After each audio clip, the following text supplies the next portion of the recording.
بالنسبه للدنيا اقسم لك بالله اخويا الى من اطيب خلق الله على وجه الكره الارضيه هي هذيك السيده، وبنت الشعب لواحد الدرجه ما تتصورش، وبلاصتها وسط من السجينات ما نقولكش كي دايره، كلشي تيحماق عليها بالطيبه اللي فيها والانسانيه اللي فيها.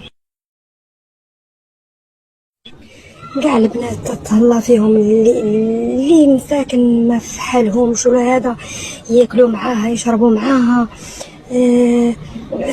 في العشيه ملي تيتسدوا البيبان وداكشي مجمعه معانا بحال وحده بحالها بحال البنات، دايره بلاصتها الغنى الضحك. في الفسحه تنخرجوا الفسحه هكا مجموعين، تهضر مع الصغير تهضر مع العيالات الكبار تجمع مع البنات. شوف والله عمرها دار هذيك السيده، اقسم لك بالله العلي العظيم الا تنهضر معاك بصدق وحق لا اله الا الله الا سميتي هذيك والعنوان ديالي هذاك.